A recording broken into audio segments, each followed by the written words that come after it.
Buenas tardes a todos los participantes e intervinientes en esta sesión de webinar sobre el tema que nos ocupa en la tarde de hoy.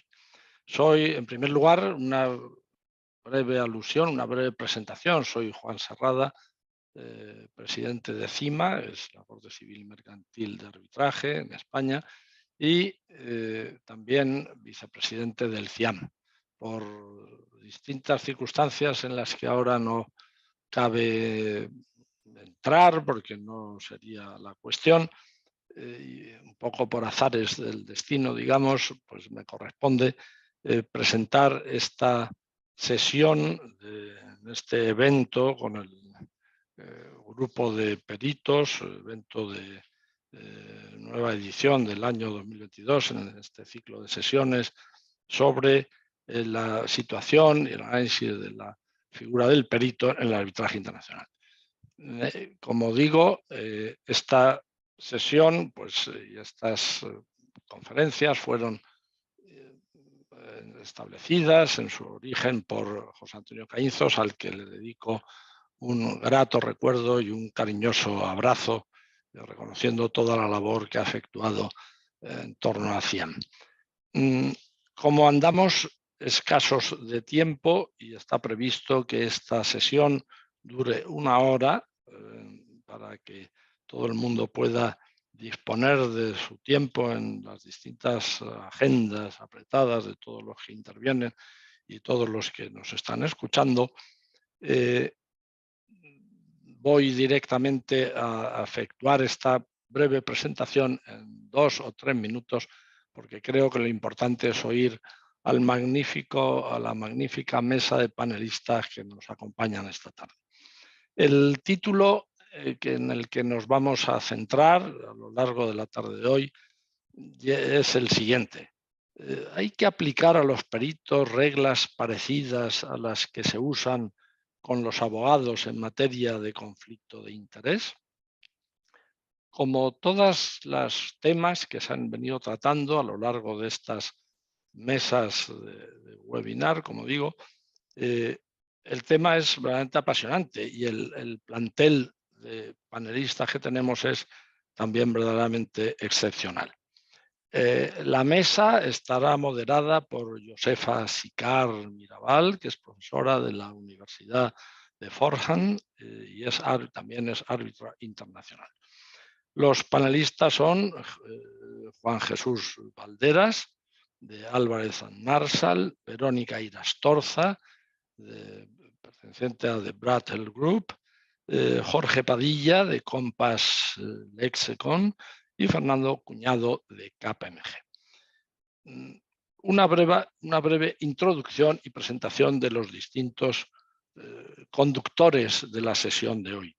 Ya digo que no quiero restar tiempo a lo que va a ser sin duda un debate interesantísimo y apasionante sobre el tema que nos ocupa, en el que tenemos a verdaderos especialistas. En primer lugar, me referiré a la moderadora, que será la que está encargada de ir llevando a efecto y conduciendo todo el seminario. Y como he dicho, se trata de Josefa Sicart Mirabal. Tiene una vasta experiencia en el ámbito del arbitraje y los negocios internacionales. Su experiencia le ha llevado a actuar como árbitro y abogada de parte en muchos arbitrajes nacionales e internacionales. En el ámbito corporativo, representa a clientes nacionales e internacionales en materia de fusiones y adquisiciones, financiación de proyectos, mercado de valores, banca, en los sectores también de construcción, energía, telecomunicaciones, entre otros. Es profesora adjunta de Derecho en la Facultad de Derecho de la Universidad de Fordham en Nueva York. Y también ha sido profesora invitada impartiendo cátedras sobre arbitraje comercial internacional en la Columbia Law School, en la Harvard Law School, Northwestern Law School, entre otras universidades. Primer panelista, el ponente es Juan Jesús Valderas. Tiene una amplia y enorme experiencia en materia de arbitraje. desde su perspectiva como perito y como interviniente en múltiples conflictos nacionales e internacionales. En la actualidad es líder de Alvarez & Marsal, tiene más de 25 años de experiencia y de ellos más de 20 años como especialista en investigaciones financieras y en disputas comerciales. Comenzó su carrera profesional en KPMG y posteriormente en 2003 trabajó para Deloitte en España, en oficinas en España. En la actualidad lidera el departamento de Forensic, donde lideró el departamento de Forensic y en la actualidad, como digo, está asociado a la firma Alvarez & Marsal. La segunda ponente, panelista, es Verónica Irastorza. Es experta en competencia económica y regulación energética, tema efectivamente muy de moda hoy día por distintas y diferentes razones. Está especializada en regulación y en contratos, mercados, daños y perjuicios, valoraciones, fusiones y adquisiciones, litigios y arbitraje. Ha trabajado en variados asuntos de competencia relacionados con los sectores de los transportes, las finanzas y la alimentación. Fue subsecretaria de Planificación y Transición Energética en México. Como digo, está muy ligada y tiene mucha relación con todos los aspectos del sector de la energía eléctrica, incluida la generación, transmisión y sus servicios auxiliares, distribución y venta. También en el sector de gas natural tiene una amplia experiencia. En tercer lugar tenemos a Jorge Padilla, pertenece a la firma Compass Lexecon. Tiene una amplia experiencia también en distintas materias.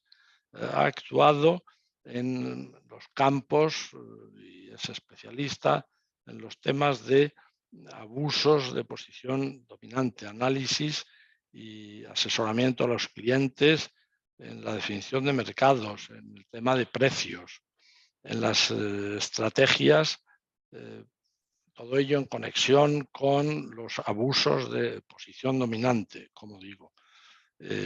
Trabaja en temas relativos a los cárteles, también en los acuerdos de cooperaciones horizontales y verticales, el tema de fusiones, en el tema de las ayudas de Estado, en todos aquellos asuntos relativos a la política de la asesoramiento en la materia de libre competencia.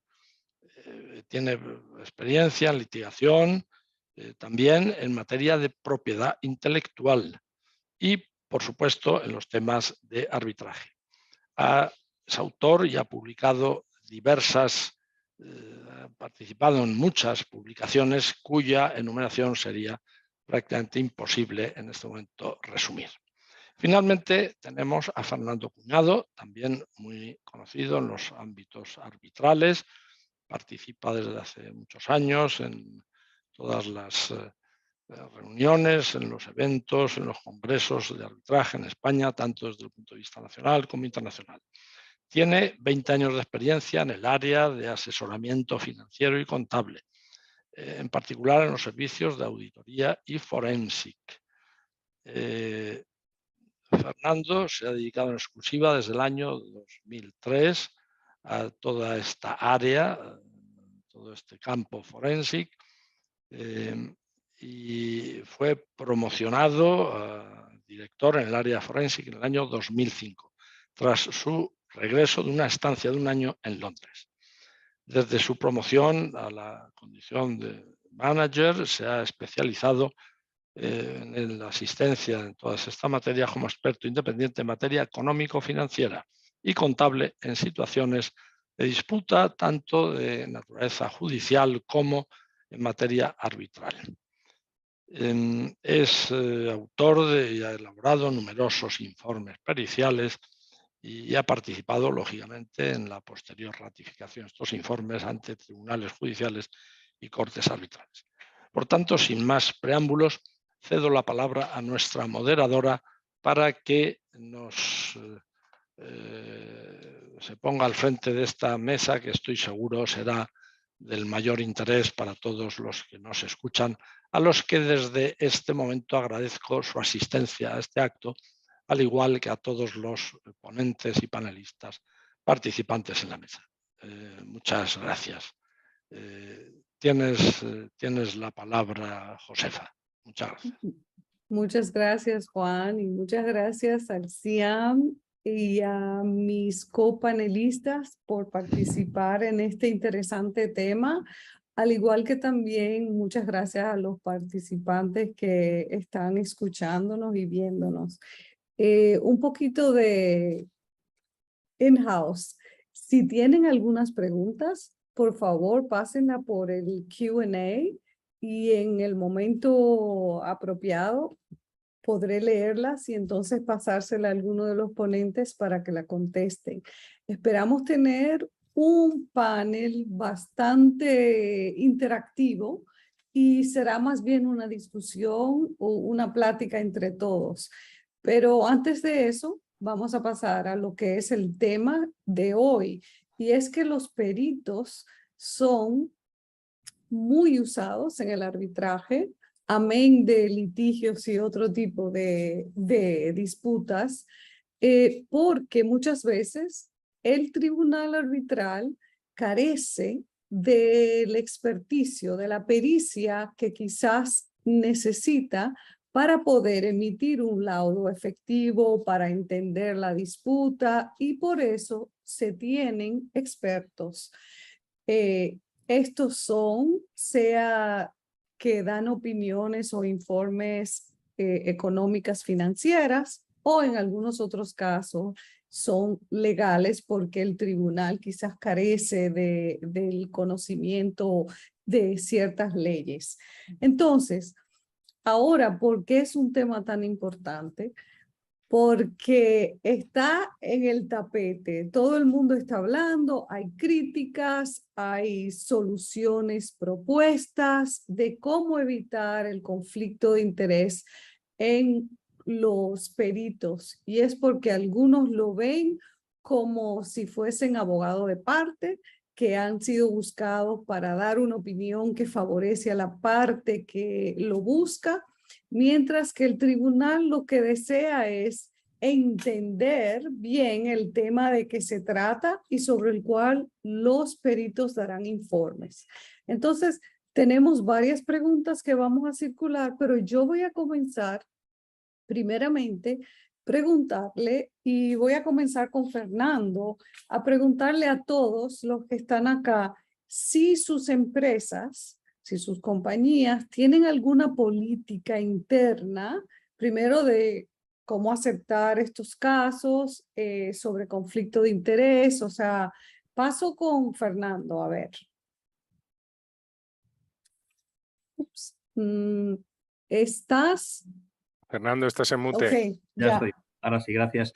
Decía gracias, Juan, por la introducción. Gracias, Josefa. Voy directamente a la respuesta con agilidad en interés del tiempo. Pues por mi parte, en KPMG, desde luego sí, tenemos un sistema, ha sido una firma internacional y además una firma multidisciplinar con servicios de auditoría. Como bien podéis todos imaginar, pues la gestión de conflicto de interés e independencia es algo que cobra máxima relevancia, ¿no? Entonces, sobre tu pregunta, Josefa, sí, tenemos además una herramienta informática muy sofisticada, de nombre se llama Centinela, es decir, que vela o vigila precisamente por el efectivo cumplimiento de las normas adecuadas en materia de conflicto de interés e independencia. Entonces, la respuesta es sí, es una base de datos en la que se va alimentando todos los trabajos que KPMG hace a nivel absolutamente internacional de todas las disciplinas, ¿no? Dos matices o dos cuestiones importantes. Es un procedimiento que buscamos que se pueda dar la máxima llegada a todos los trabajos, es decir, para la integridad de la búsqueda, realmente que podamos capturar el trabajo más remoto que nuestra firma puede estar haciendo en cualquier parte del mundo. Esto uno, y luego dos, a su vez también perseverar el análisis riguroso, pero a su vez la confidencialidad. Lógicamente, si un eventual cliente o un despacho de abogados nos contacta para ser uno de los peritos invitados a un proceso de tender, etcétera, pues lógicamente una disputa puede no siempre, o no es adecuado que se airee, digamos, que va a suceder, máxime cuando se activa desde la parte del claimant, ¿no? Entonces, este sistema, pues también velamos por esta confidencialidad, es una especie de black box, digamos, donde los resolvers a nivel internacional no involucran, salvo que sea estrictamente necesario, a los socios responsables de esta prestación de servicios a nivel internacional. Terminaría diciendo que de ahí que oye, cuando a veces no requerís máxima agilidad y os sorprendéis cuando nos damos respuesta a un conflict check en apenas 6 u 8 horas, es que todo este proceso internacional, lógicamente, para que funcione de forma adecuada en una firma grande, pues tiene que llevar este tiempo. Pero entonces sí, confidencialidad y algo sofisticado y muy informatizado, ajeno al envío de correos y llamadas de teléfono que pueden quedar atrás. Esa es mi respuesta, Josefa. Gracias, Fernando. Verónica, ¿y Brattle tiene? Sí, bueno, muchas gracias primero por la invitación y para ir rápidamente a la respuesta. En efecto, sí, la política de Brattle es que somos independientes del cliente. En los contratos mismos se establece, ¿no?, que la compensación no depende del resultado de los procedimientos arbitrales. Por ejemplo, deben de pagar nuestras facturas incluso cuando no estén de acuerdo con la opinión o el análisis que hicimos, o si no promueve sus intereses. Y respecto al tema de conflictos, pues es algo similar a lo que tienen otras firmas, donde sí hay un proceso muy estricto para verificar que no haya conflictos potenciales con otros casos. Muchas gracias. Gracias. Paso entonces a Juan. Juan Jesús. Sí, perdóname. Mute. No, Yeah. yo seré muy breve. La respuesta en Sí. corto es sí. O sea, el nuestro no se llama Sentinel, pero las características son muy parecidas. Una de las cosas que hacemos siempre es asegurarnos de que postularnos o para un encargo o aceptar un encargo no nos coloca en una posición de conflicto ni directa ni indirecta. Y es algo que nos tomamos muy en serio y que nos da muchas veces mucha guerra. Sí, sí, absolutamente. Yo creo que cualquier organización mínimamente grande va a tener este procedimiento siempre dentro de sus basics, ¿no? De sus políticas básicas. Gracias, Jorge. ¿Y Compass? Sí, pues la respuesta es de nuevo sí. Yo creo que es interesante lo que ha hecho Verónica, que es distinguir entre dos dimensiones del tema de conflicto. Por una parte está el análisis de conflictos cuando un cliente te propone un nuevo proyecto para verificar efectivamente que puedes asumirlo sin entrar en conflicto con proyectos existentes. Y esto lo hacemos. Y desde el punto de vista de Compass, de manera muy estricta con relación con los conflictos, estrictamente hablando, los conflictos legales, aunque por lo general Compass lo que no acepta son conflictos comerciales. Nosotros queremos que nuestros expertos puedan trabajar en unos casos con un cliente y quizá en otros que sean totalmente diferentes en su propia naturaleza, en contra de ese cliente, porque creemos que eso es lo que asegura nuestra independencia. Y por tanto, los conflictos comerciales son prácticamente siempre rechazados, a diferencia de lo que entiendo que es práctica común en despachos de abogados, etcétera. Podemos debatirlo posteriormente. Y en segunda dimensión está el tema del conflicto, entendido como conflicto entre el cliente que te ha retenido o que te ha contratado y te proporciona sus instrucciones y tu análisis. Nosotros en nuestros contratos también, como decía antes Verónica, incluimos toda una serie de cláusulas que preservan la independencia del experto, de tal manera de que, uno, no hay cobros contingentes y dos, que entendemos que nuestros servicios se deben de compensar con independencia de que nuestras opiniones se alineen perfectamente con las tesis legales, factuales o del cliente, porque para nosotros el experto tiene que ser un experto independiente y es importante protegerle contractualmente. Sí, has sacado, Jorge, algunos puntos que vamos a tratar más tarde sobre estar en favor y en contra en algún caso del cliente, pero antes de eso, creo que sería oportuno, ya que escuché que todas estas empresas tienen un mecanismo interno para confirmar o chequear los conflictos. Entonces, vámonos a la pregunta básica de este webinar. Y voy a comenzar con Fernando, obvio, si algunos de los otros que están acá, Jorge, Verónica o Juan, quisieran aportar, bienvenido, pero lo que voy a preguntarle, Fernando, ¿hay que aplicar entonces a los peritos reglas parecidas a las que usan los abogados en materia de conflicto de interés? Gracias, Josefa. Pues un poco mi respuesta en corto y empezando, creo que es muy oportuno resolver la pregunta que nos trae aquí, es el título de este seminario. Mi respuesta, a mi juicio, es no. Las reglas parecidas entre abogados y peritos en materia de conflicto de interés, no. Y lo fundamento un poco, y es por la propia naturaleza de los mandatos que reciben los abogados y el mandato que recibimos los expert witness. Un abogado hace advocacy, o sea, maximiza la posición de su cliente y es lo que se espera del abogado, mientras que un expert witness en ningún caso pueda hacer advocacy por el deber de objetividad e independencia. Yo creo que, además, si nos fijamos en las IVA Rules, que cuando regulan un poco la situación de conflicto de interés de los despachos de abogados, lo que dice, y he estado indagando un poco, lo tengo delante, dice: a lawyer shall not assume a position in which a client's interest conflicts with those of the lawyer. O sea, lo que está hablando es de conflicto de interés, es decir, que pueda afectar al interés de la defensa. Es un plano diferente que incluso podría entrar en la cuestión deontológica. Toda vez que un abogado tiene ese mandato de maximizar la posición de su cliente, con orden, con cierto, sin duda, y seguro que con arreglo a derecho, pues lógicamente entraría en conflicto de interés si tiene un interés contrapuesto que con otro cliente o con otra situación. O sea, es un plano eminentemente de conflicto de interés, insisto, para asegurar que se preserva la maximización de la posición o el derecho de defensa, etcétera, etcétera. Mientras que, como decía, los expert witness jamás podemos hacer advocacy en un asunto y nos debemos o tenemos criterios de objetividad e independencia, que como bien decía Verónica y Jorge, los anticipamos incluso en nuestro propio engagement letter. Jamás estamos sometidos a un success fee, o no podemos aceptar, por muchas veces que así se nos pueda llegar a plantear, por players que quizá no han estado todavía en arbitraje o en jurisdicción, en ocasiones nos piden un planteamiento de fees contingentes. Es absolutamente inadecuado y lo protegemos contractualmente, como bien se decía antes, ¿no?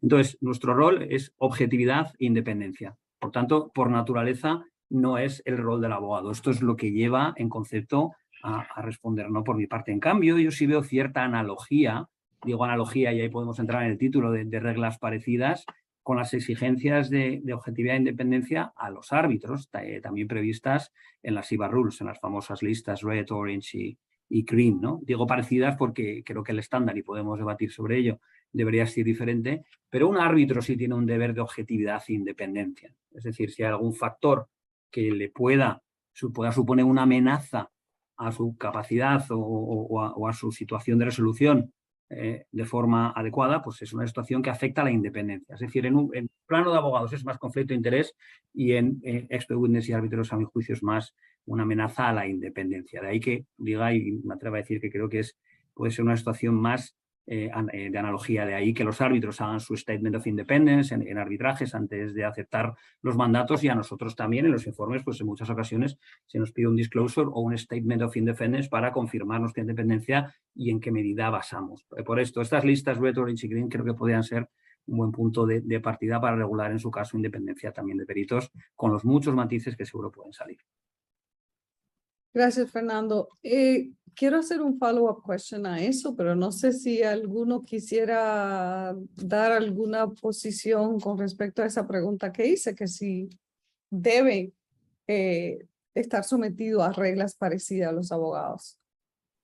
No, Juan, Jorge, no. Entonces, no, yo solo, sí. Perdón, Josefa, solo sí, quería decir que estoy de acuerdo con lo que dijo Fernando. Yo también, mi respuesta corta sería que no, y estoy de acuerdo que el rol de los peritos debe ser la independencia y es muy distinto al rol de los abogados. Entonces, el follow-up, y ahí a los que quieran contestar, siendo abogado del diablo aquí, comparaste, Fernando, a los peritos con los árbitros, pero hay una diferencia entre un árbitro y un perito. Y puedo decir, primero, el perito es que va a vertir a una opinión, un informe para asistir al árbitro a tomar una decisión sobre un tema que el árbitro obviamente no es un experto. Esa es una diferencia, porque el árbitro entonces decide en base a eso. Y lo segundo es que el árbitro no es pago ni tiene un contrato con el cliente. Entonces, ahí viene como el meollo del asunto. Y, por cierto, esta pregunta yo no se la había lanzado a ninguno de ustedes en preparación, pero me gustaría saber su opinión. Muy bien, ojo, Josefa, pues por coger el comentario, sin duda, por esto digo efectivamente, analogía, con muchas comillas y matices, en lo que respecta a la independencia, es decir, relación previa con las partes. Ahora bien, del todo clarísimo, el deber de un perito, un experto independiente, un expert witness es para con el tribunal. Nuestra misión es asistir, informando en razón de ciencia, en este caso económico-financiera, contable, de valoración, económica, al tribunal. O sea, el rol de expert witness y tribunal arbitral no pretendía ni mucho menos decir que se asemeje, sí en lo que respecta a cuestiones de independencia que entiendo que deben ser salvaguardadas a máximas en ambos casos. Pero totalmente de acuerdo con las dos cuestiones que apuntas que sin duda son, y otras más que seguro que hay también. Las diferencias del rol de unos y de otros, completamente de acuerdo y del todo claro, sin duda. Josefa, yo, con tu permiso y abundando en la línea que apuntaba Fernando, vamos a ver, yo creo que aquí el motivo por el que estamos hablando de esto es porque de entrada se produce en muchos casos, de hecho, especialmente entre abogados, una cierta idea de que las normas de independencia que se piden a los abogados y en particular a los árbitros deberían extenderse también a los peritos y que se proyectan de forma casi automática. Y esa proyección da algunos resultados perversos o algunos resultados que desde mi punto de vista no tienen mucho sentido. Y no sé, pero tú y yo en las conversaciones que hemos tenido en preparatorias hemos hablado de un caso, de un ejemplo particular que si te parece me lanzo ya con él, ¿no? Y es... Sí, lánzate. ¿Te parece bien? Vale, Sí. magnífico. Gracias, Josefa. Pues pensemos específicamente en el caso del abogado que asesora a un fondo de financiación de litigios en la evaluación preliminar que forma parte del proceso de toma de decisiones de ese fondo para determinar si va a prestar financiación, si va a prestar apoyo a un caso determinado. Existe la idea de que ese abogado no debería luego poder aceptar una posición como árbitro en ese mismo asunto, porque ya le expresó a ese fondo su punto de vista jurídico sobre una materia en la que luego, como árbitro, tendría que expresarse sobre el fondo y eso podría poner en duda su independencia, ¿no?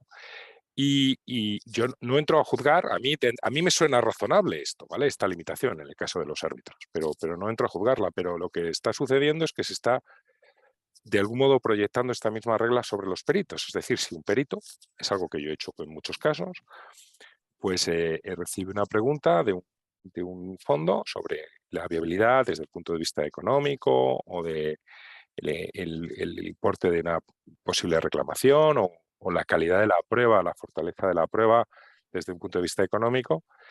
Y si yo le doy mi opinión a ese fondo, que luego más tarde yo quedara, digamos, contaminado para poder ejercer la función de perito, ¿de acuerdo? Y si, como digo, proyectamos la regla o la idea que se está utilizando para abogado / árbitro, pues resulta que sí, que el perito tendría que quedar contaminado. Y yo personalmente creo que no es así. Y no es así por la distinta naturaleza del trabajo que tenemos que hacer como peritos y que eso sí, tenemos que hacerlo desde el minuto uno, incluso cuando se trata de una consulta privada en la que no estás hablando delante de un tribunal, cuando con quien tú estás interactuando es con el fondo que está haciendo esa evaluación previa en su toma de decisiones. Y es que tú tienes, incluso en ese contexto, dices, oye, no, la tendencia puede ser o la tentación puede ser pintar el asunto de un color un poquito más de rosa para de algún modo animar al fondo a que se lance adelante y así posteriormente recibes el encargo de perito y tal. Bueno, una actitud de ese tipo pues primero sería poco profesional, pero es que además tendría muy poco recorrido. Tendría muy poco recorrido como lo han tenido y lo hemos visto en los últimos 20 años, lo que yo llamaba los peritos piratas, ¿no? Los peritos que eran demasiado dúctiles, demasiado maleables a la hora de adaptarse a lo que le pedían los abogados o lo que le pedía el cliente. Si tú das una opinión sobre la viabilidad económica de un asunto sin las cautelas adecuadas y una opinión sesgada, ya estás traicionando tu papel de perito desde el minuto 1.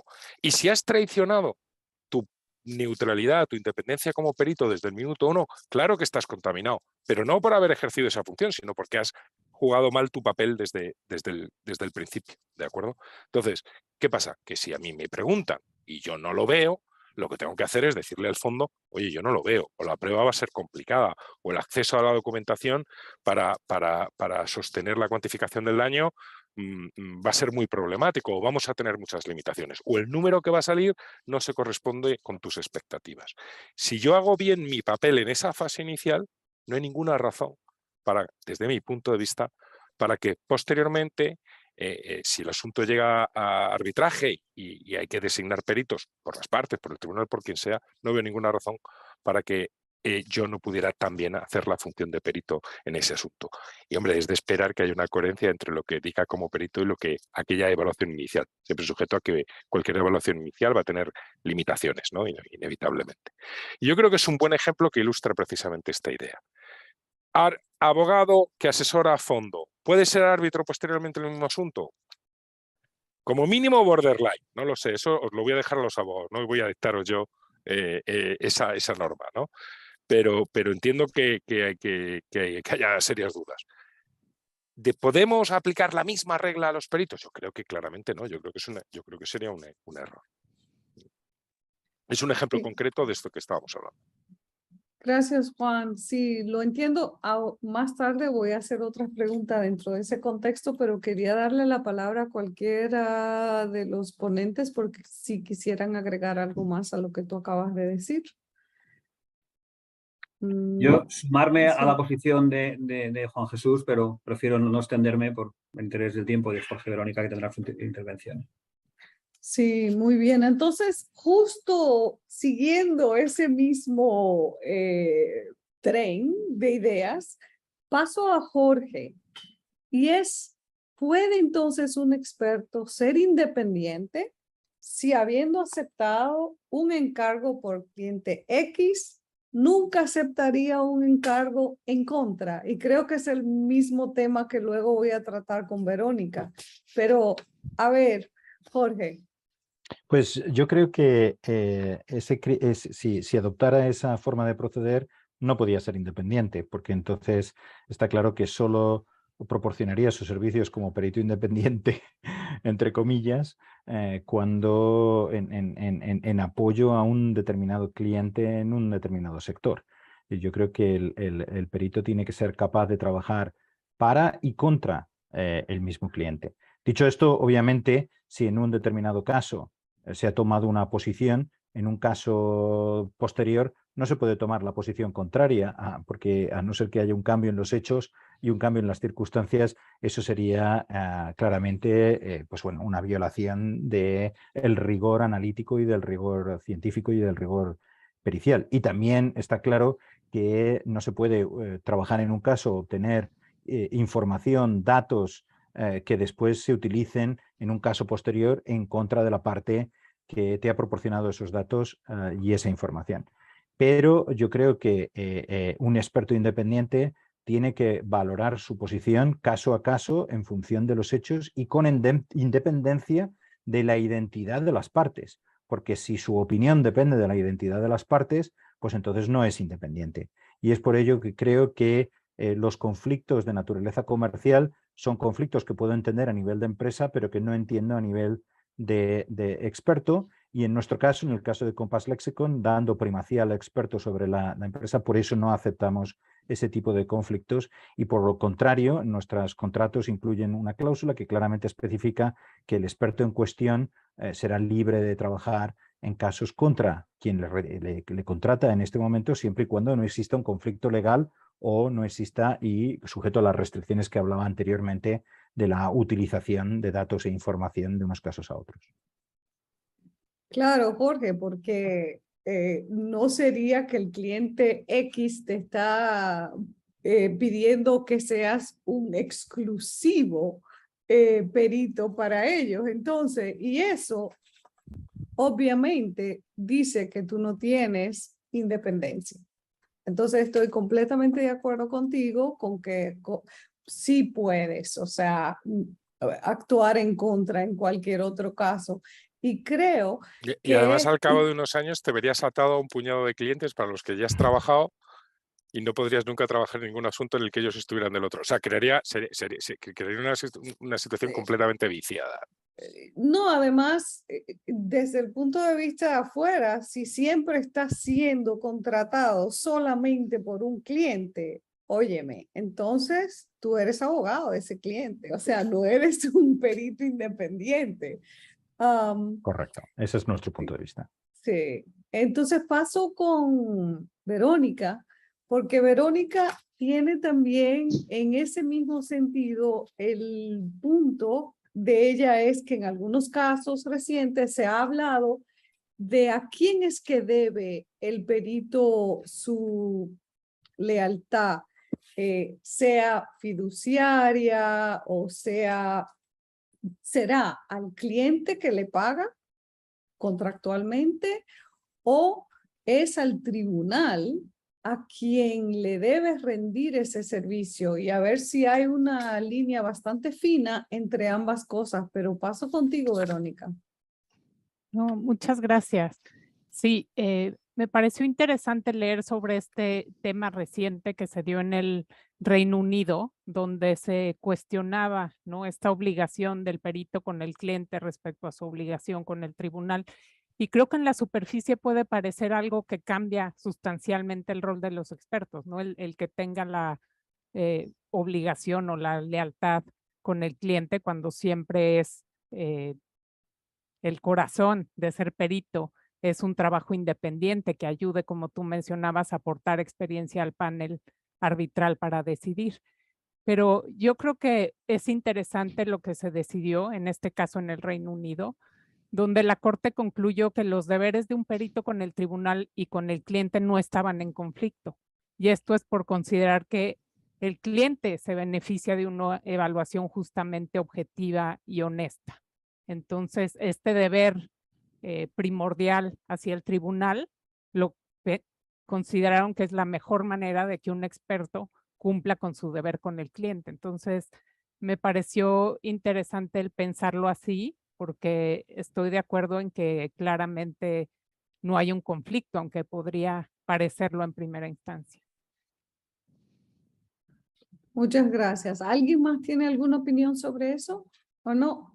Quisiera sí, entonces... Josefa, Sí, si me permites, Jorge, ¿cómo es no? un tema que hablamos el otro día entre todos nosotros y que es interesante. Claro, yo estoy de acuerdo con la decisión del Tribunal Británico y como lo has puesto, Verónica. La cuestión es cómo ayudamos al tribunal. Entonces, podemos ayudar al tribunal intentando ser el tribunal y ponderando y una visión y haciendo el balance adecuadamente y diciéndole, mire, si yo fuera el tribunal, lo que yo haría sería esto a la luz de los datos económicos y del análisis científico y pericial. El problema es que el proceso de descubrimiento del conocimiento no es tan fácil. Uno empieza a mirar y es como ir en una mina, empieza a explorar por un terreno, empieza a explorar por otro. Y el proceso dialéctico tiene un valor de licitación del conocimiento también. Se genera conocimiento cuando dos partes están en desacuerdo. No hay nada más aburrido que una tertulia donde todo el mundo coincide, pues no es nada productivo, y esto lo demuestra la teoría económica, incluyendo trabajos del premio Nobel Jean Tirole, tener a dos personas que intentan hacer exactamente lo mismo. Entonces, obviamente, el perito incumple con su deber de ayudar al tribunal si intenta falsear la información o presenta la información de forma sesgada, o si no es correcto en sus análisis y si no es riguroso en los mismos. Pero eso no quiere decir que no cumpla con su deber de asistencia al tribunal en intentar buscar los mejores, la evidencia desde una determinada perspectiva que no tiene por qué coincidir con la del otro perito, empezando de un punto de partida diferente y siguiendo un camino distinto y enganchándose en esa dialéctica con el otro experto de una manera productiva, constructiva y veraz, en aras a que finalmente el que toma la decisión tenga los mejores argumentos posibles vistos desde una perspectiva de 360 grados para que pueda tomar una decisión. Y esto es lo que creo que es controvertido, ¿no? Y lo que es donde se generan las líneas grises esas, Josefa, a las que tú hacías referencia anteriormente. Sí, voy a ver, ¿alguien más tiene algún comentario? Si no, quiero pasar... No, solo apostillar a lo que decía Jorge y también lo comentábamos el otro día, que en realidad lo que queremos los peritos es que nos dejen ayudar al tribunal lo mejor posible. De verdad que es lo que queremos, ¿no? Y aprecio y comparto totalmente el argumento este dialéctico un poco marxista que planteaba Jorge, pero es que es verdad, una forma de llegar al conocimiento es por la contraposición de los mejores argumentos posibles para una posición y otra, ¿no? Y lo que sí que yo añadiría ahí, es un tema sobre el que insisto mucho y que muchos abogados me miran raro cuando lo planteo, pero yo es algo que de verdad que sobre lo que pienso seguir insistiendo hasta que me mandéis callar, es que debería ser normal, debería formar parte de las etapas normales en un procedimiento, incluso a nivel de orden procesal, que el tribunal tuviera expresamente la posibilidad de pedir a los árbitros que reformularan algunos de sus cálculos en base a ciertas hipótesis de partida o a ciertos inputs suministrados por el tribunal. Oiga, ya he entendido su planteamiento, pero quiero que me haga su cálculo con esta hipótesis de inflación o con esta hipótesis de tipo de descuento o con esta hipótesis de fecha de terminación. Y esto nos daría, el resultado sería sorprendente, estoy seguro de que todo el mundo vería que de repente los resultados de los peritos de una y otra parte empiezan a converger mucho más de lo que podría parecer, porque ya entonces ya la diferencia no está tanto en puntos de partida o acceso a información o hipótesis de partida, sino que va a estar el trabajo va a estar en el terreno más metodológico puro, ¿no? Y yo creo que eso sería una gran aportación que ayudaría mucho a todo el proceso del arbitraje.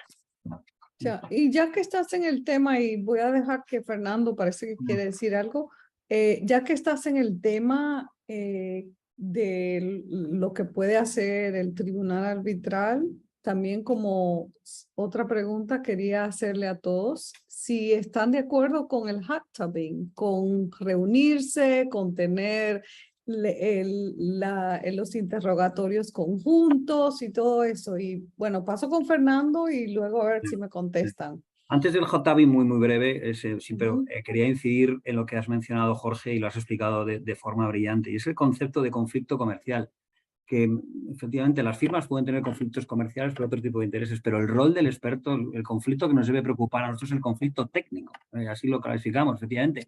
El estar o no de acuerdo con una posición técnica, incluso que pueda entrar en conflicto con algún otro dictamen que hayamos emitido previamente. Creo, Jorge, que lo has explicado muy bien. Y esto hila también con lo que decía antes de la diferencia del rol del abogado y el rol del expert witness. Yo recuerdo cuando empezábamos a intervenir en arbitraje de inversiones, conociendo a despachos, abogados que trabajan habitualmente en arbitraje de inversiones, pues veía la figura de despachos que estaban más, o incluso algún despacho que solo ha trabajado para estados o algún despacho que solo trabajaba para inversores. Y a mí esto me sorprendía en cierta medida, pero bueno, yo creo que puede tener sin duda su razón de ser en un despacho de abogados, pero en nuestro caso y en mi caso, hemos hecho trabajos para estados y trabajos para inversores y efectivamente, y ahí lo que hay que hilar muy fino es correcto, que la posición siempre sea coherente y no puedan contraponerse dos dictámenes y estemos diciendo cosas diferentes. Esto sería serio y afectaría a la reputación. O sea, creo que Jorge lo ha explicado perfectamente. Deberíamos ser ajenos a los conflictos comerciales el rol del experto propiamente dicho, ¿no? Y sobre el hot tubbing, y seré breve porque he consumido un poco con este énfasis sobre el punto anterior de Jorge, pues a mi juicio sí, yo creo que, y lo hablábamos, incluso Juan G. decía que es entusiasta del hot tubbing, luego lo expresará. A mí particularmente me gusta porque creo que ayuda a encontrar la verdad material, o sea, es decir, dos informes cuando divergen el primer día de las audiencias, si se sensibiliza a algún punto, el tribunal puede tener claro aquellas cuestiones donde están las diferencias, que realmente importa para resolver la disputa con arreglo a otras situaciones de derecho. Entonces, creo que es tremendamente útil y yo creo que cada vez se utiliza más. Incluso a veces hay situaciones en las que saltamos directamente a un hot tabbing. A mí esto me gusta menos porque no has tenido oportunidad, digamos, pues de hacer un opening y de explicar con claridad el informe, ¿no? Entonces, yo diría hot tabbing sí, con orden y concierto. Y cuando digo orden y concierto, quiere decir, habiendo tenido previa oportunidad de hacer un buen opening, yo creo que el direct está cayendo en desuso porque puede ser incluso poco natural, pero con el due process de un opening, un cross-examination y demás, el hot tabbing el último día de una audiencia es tremendamente útil. Y este orden y concierto es midiendo muy bien las intervenciones, definiendo cuáles son los objetos, las materias que se va a llevar a Hauptobin, las intervenciones, quién empieza, quién termina, o sea, es decir, con cierta moderación que en entorno sofisticado de cortes de arbitraje como la que nos ocupa, pues sin duda sucede. Pero vamos, yo soy firme partidario y creo que cada vez se ve más y ahí, pues efectivamente, creo que la profesión podrá ver cómo los expertos convergemos en las cuestiones técnicas y puede ser materia de instrucciones o de cuestiones de hecho la que nos separan habitualmente.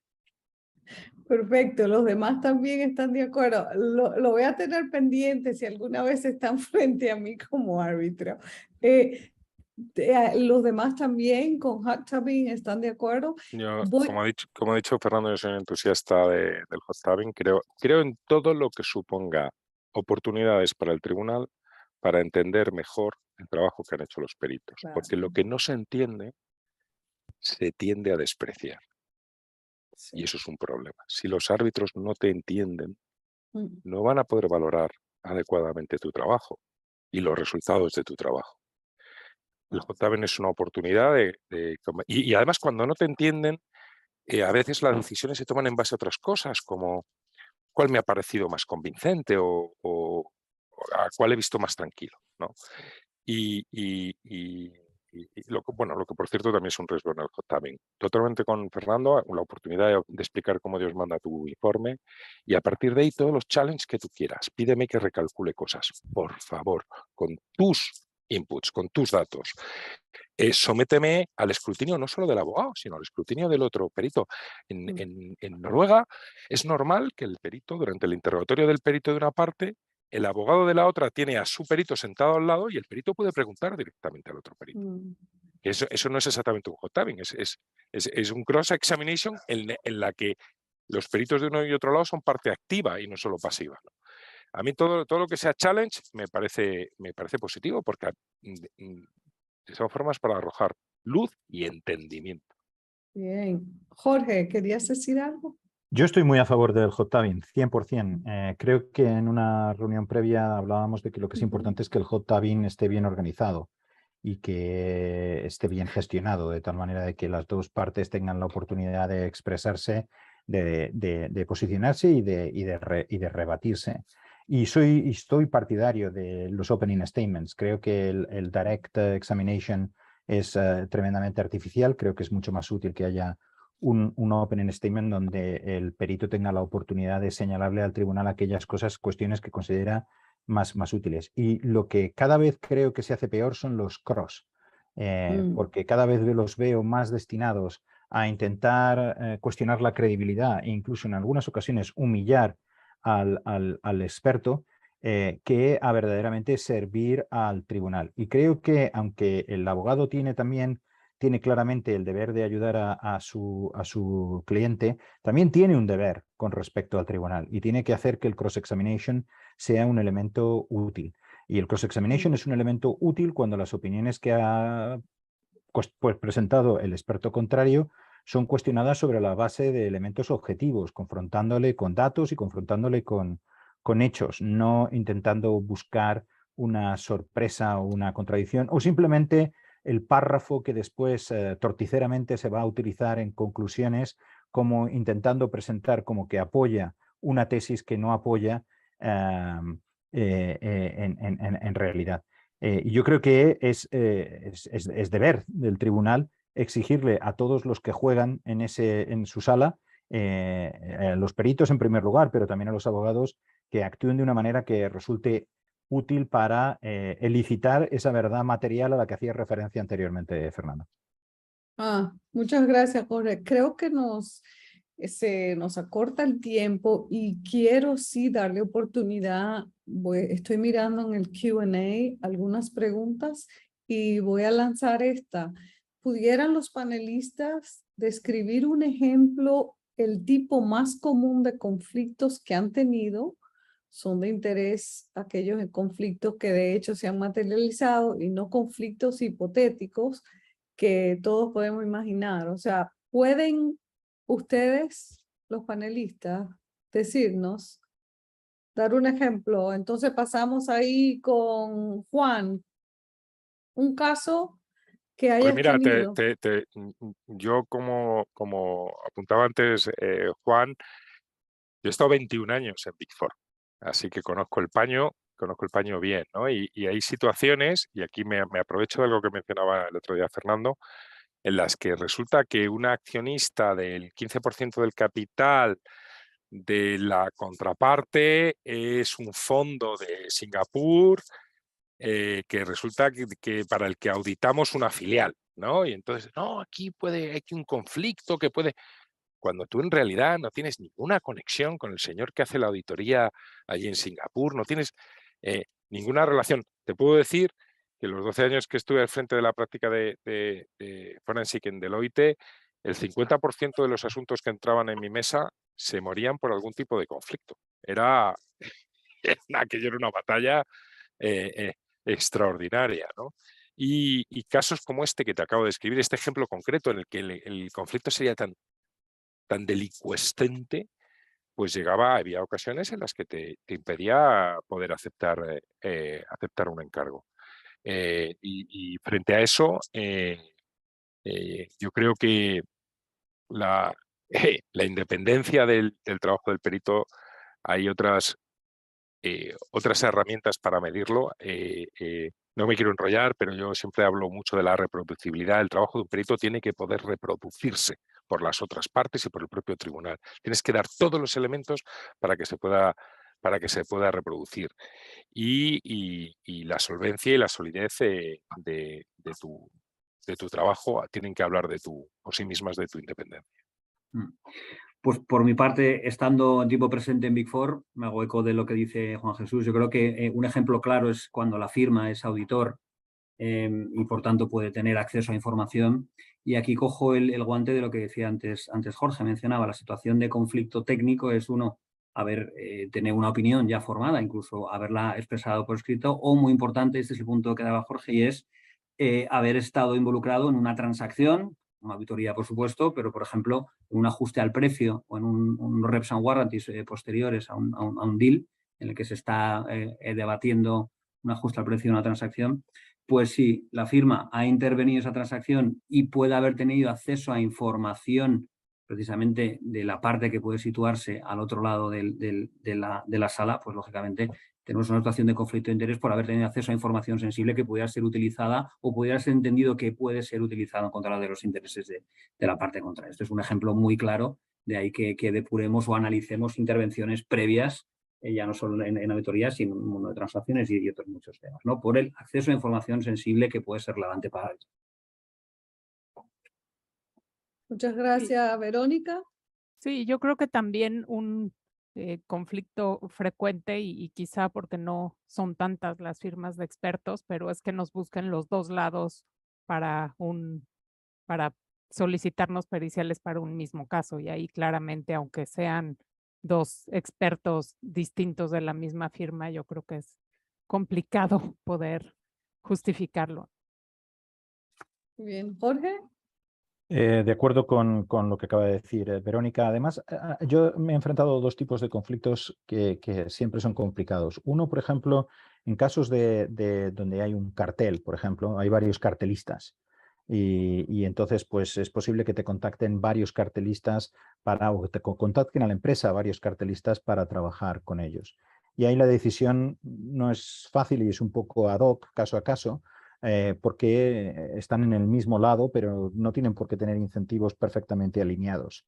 Nuestra política es que podemos aceptar múltiples encargos siempre y cuando los clientes estén de acuerdo con ello. pero es un tema complicado. Y el otro problema con el que me he encontrado muchas veces, que mucha gente caracteriza como conflicto y que yo creo que no es un conflicto, precisamente porque la independencia radica a nivel del experto y no de la firma, es que pues yo estoy testificando en un determinado caso, digamos en una valoración de patentes esenciales, intentando determinar si las royalties son FRAN o no, y 3 años antes, en otro caso, un perito de Compass Lexicon, de mi empresa, haya opinado en una forma que no está perfectamente alineada con la que yo estoy utilizando. Mi opinión es que esa es su opinión y no la mía. No es la empresa la que testifica, soy yo y la independencia me corresponde a mí. Y puede ser que esté equivocado, que mi compañero fuera mucho más listo que yo, pero yo soy el que firma mis informes. Y esto me lleva a objetar, ya para concluir, la práctica que no se realiza mucho en arbitraje, pero que sí que veo en otros foros de empresas que firman, que firman como empresa y no con los nombres y apellidos de los peritos. Yo creo que esto no es aceptable. Muy interesante y obviamente tendríamos muchísimos temas para abordar, pero yo no quiero extenderme porque tenemos a nuestros participantes también, a ustedes. Y entonces, mi última pregunta es, ¿no hay que aplicarle? Entonces, a los peritos, en respuesta a lo que nos trajo a este tema, no hay que aplicarle entonces a los peritos el conflicto de intereses, un estándar igual que de los abogados. Llegamos a esa conclusión de que no. Exacto. Entonces, Un estándar propio con sus esa era la características pregunta. particulares. Esa era la pregunta. Que no quiere decir que no haya estándar, por supuesto que lo hay. Exacto. Y muy riguroso. Y aprovecho para señalar, porque veo en el Q&A alguna puntualización. Sí, Es evidente que si tú has tenido acceso con el lado A relativa a un caso concreto, ya no puedes trabajar para el lado B en ese mismo caso. De ninguna manera. Aunque fíjate, aunque al final no hayas recibido el encargo, si has tenido acceso a información, aquí de lo que estamos hablando es de que trabajas para la empresa A en un asunto y 3 años después, en otro asunto completamente distinto, te plantean un encargo en el que estás actuando para el lado opuesto, frente a este cliente A. Ahí no veo ninguna razón. Es más, sería tóxico asumir que eso no es algo que no podemos hacer. Sí, el acceso a información es como el caso que decía, hay que retroalimentarse, o retrotraerse y ver, por ejemplo, las transacciones o lo que dice Juan Jesús en la preparación de presupuestos.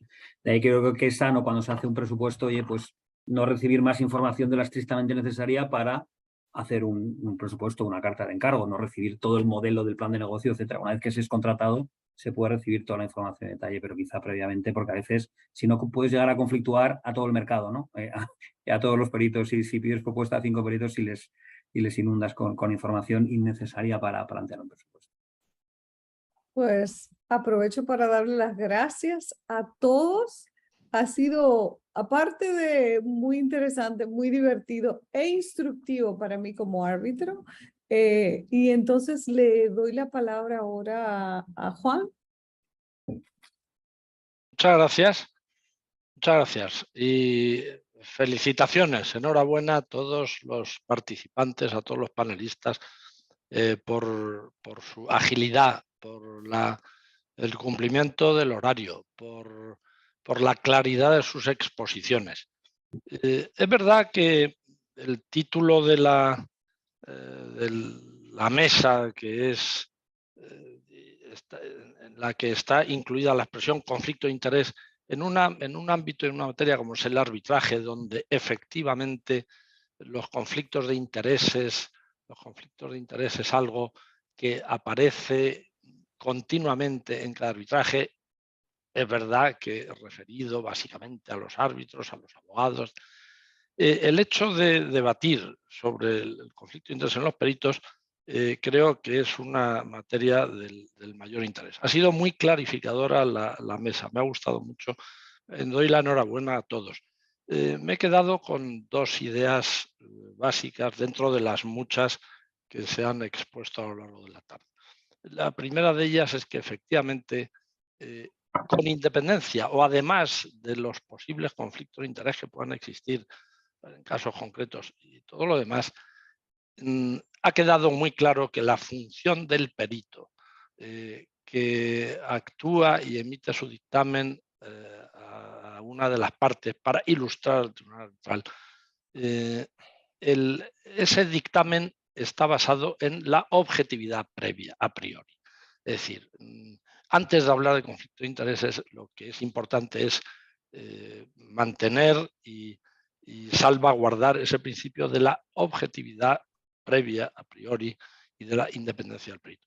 Y en segundo lugar, muy interesante también, yo creo, la aportación o el comentario que se hace de que hablamos a veces del informe de la firma X o Y, pero finalmente cada caso es un caso diferente, cada caso es un caso concreto, y quien analiza los elementos de hecho y las cuestiones que hay detrás de ese posible conflicto es la persona que firma el informe. Y por tanto, en esa independencia del perito, la independencia del perito está en la independencia de quien realmente firma el informe, sin perjuicio de que esté integrado en alguna de las grandes firmas como son las que esta tarde nos acompañan a todos. Por tanto, simplemente agradecer, como digo, una vez más, la participación de todos, dar la enhorabuena a los participantes y, por supuesto, a la moderadora, y emplazarnos para alguna otra nueva sesión de esta materia apasionante. Muchas gracias. Muchas gracias a todos. Muchas gracias. Gracias. Gracias. Ha sido un Chao. placer. Un placer.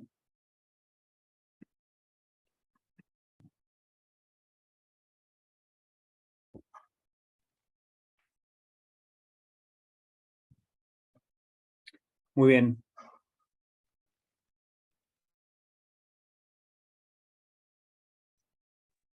Juan, un placer verte. Buenas tardes. Adiós, Jorge, que te veo conectado. El resto ya han salido. Cuidaros.